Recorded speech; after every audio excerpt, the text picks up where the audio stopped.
Halo guys, selamat hari Selasa atau hari Mars.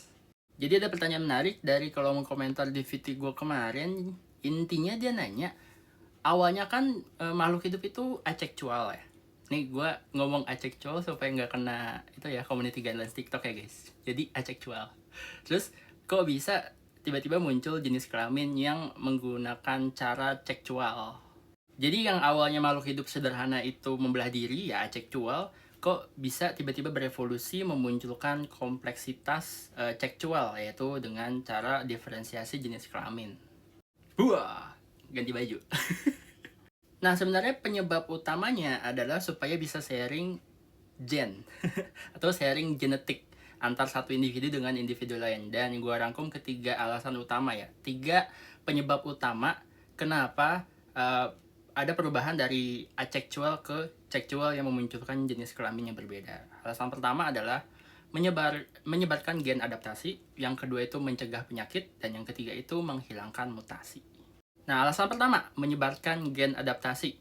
Contoh misalnya ada seekor kelinci yang tinggal di sebuah lingkungan berupa padang rumput.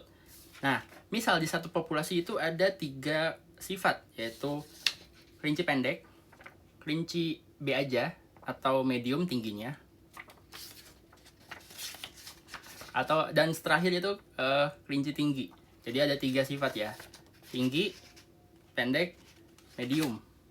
Nah, kelinci tinggi itu sifatnya sangat merugikan kelinci tersebut. Karena kalau kelincinya tinggi, itu gampang buat dimakan sama predator. Kan dia tinggi ya, jadi dia susah untuk ngumpet di rerumputan atau di semak-semak. Lalu, kelinci yang B aja, dia itu tingkat survivability-nya itu ya rata-rata lah ya.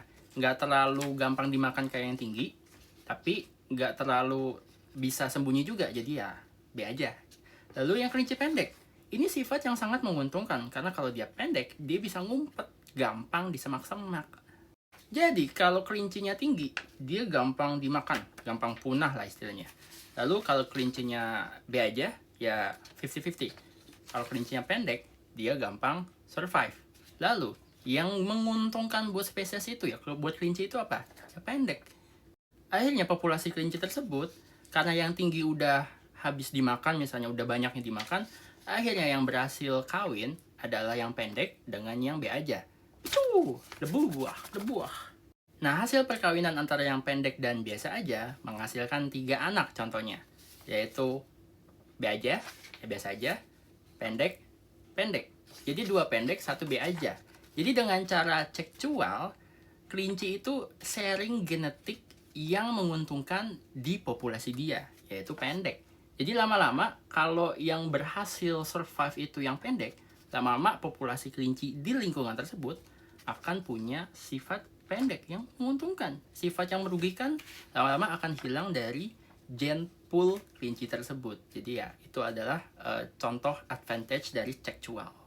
Kalau kelinci tersebut asexual, misalnya membelah diri, yang tinggi membelah diri, jadi anaknya juga punya karakteristik tinggi. Jadi gak gampang menyebarkan gen yang menguntungkan buat kelinci tersebut. Jadi lama-lama ya punah, dimakan sama predator. Lalu next, alasan kedua, menghilangkan mutasi dari gen pool atau kolam genetik satu spesies. Contohnya gue ambil kelinci lagi ya. Misalnya ada satu kelinci yang punya gen ABC. Dia itu bereproduksi dengan cara membelah diri atau asexual. Dia punya banyak gen mutasi yang jelek. Misalnya nih gen bagus nih A, B, terus ada yang jelek nih. Ini jelek, ini jelek, ini jelek, ini jelek, ini jelek, ini jelek, ini jelek. Ketika dia bereproduksi membelah diri, ini anaknya misalnya. Anaknya akan punya gen yang sama dengan orang tuanya, jelek gitu. Jadi ini akan punah. Satu lini punah. Nah, lalu apa yang terjadi kalau kelinci tersebut bereproduksi dengan cara seksual? Misalnya kelinci yang ABC tadi, dia punya banyak mutasi nih. Lalu dia bereproduksi dengan kelinci ACD yang mutasinya lebih sedikit, cuma ada 2 gen jelek. Dia pure kawin, lalu punya anak. Misalnya anaknya ada 2, ABD dan ABC. Nah, dengan cara seksual, gennya itu dimix, teman-teman. Jadi gen mutasinya akan tersebar lebih sedikit ke satu individu seterusnya atau anaknya. Jadi anaknya ABD punya gen mutasi yang jelek itu lebih sedikit dibanding dengan orang tuanya. Jadi dibagi rata ke anak-anaknya. Jadi dengan cara tersebut, gen mutasi yang jelek bisa direduksi sehingga tidak menimbulkan kerugian bagi spesies turunannya tanpa harus membuat spesies tersebut punah. Jadi analoginya, individu yang punya mutasi banyak itu dengan cara ceksual bisa dimix dengan individu yang mutasinya nggak terlalu banyak, sehingga menghasilkan anak-anak yang punya mutasi yang sedikit gitu. Lalu next, alasan terakhir, mencegah penularan penyakit atau mengurangi resiko penularan penyakit kalau satu spesies punya variasi genetik yang tinggi. Sebagaimana kita tahu bahwa virus dan bakteri itu senantiasa berevolusi, ya, bermutasi supaya dia bisa catch up dengan pertahanan diri makhluk hidup yang dia serang, contohnya manusia. Jadi semakin variatif genetik satu spesies, maka semakin sulit bakteri buat menyerang spesies tersebut. Karena apa? Karena dia harus catch up, dia harus bermutasi.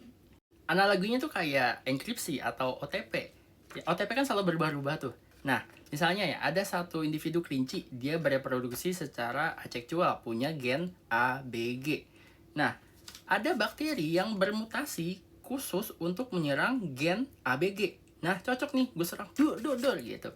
Jadi kalau si kelinci ini bereproduksi dengan membelah diri, aseksual, nanti anaknya juga akan punya genetik yang sama, ABG gitu. Jadi dia akan tetap diserang sama si bakteri ini. Jadi bakteri ini nggak perlu bermutasi banyak-banyak, dia akan mudah menyerang spesies ini karena variasi genetiknya tuh sama semua. Dia membelah diri.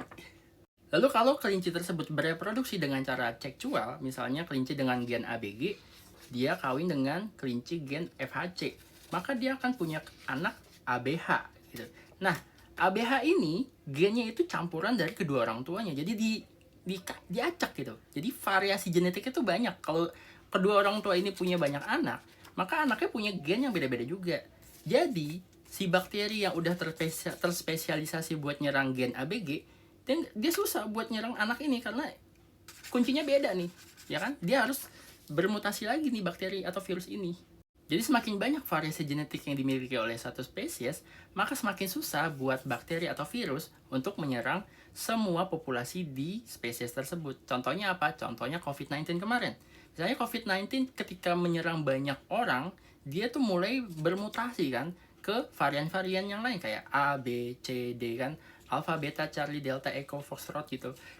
Karena apa? Karena virus itu berusaha untuk menginfeksi banyak populasi. Jadi dia tuh harus bermutasi. Capek di virusnya sebenarnya. Ini juga menjadi alasan kenapa pas COVID kemarin, ada yang berkali-kali kena COVID, ada yang bahkan nggak pernah kena COVID sama sekali. Karena tadi, variasi genetik manusia akibat reproduksi seksual. Ini sebenarnya jadi strategi evolusi juga supaya sebagian kecil populasi bisa selamat meneruskan spesiesnya.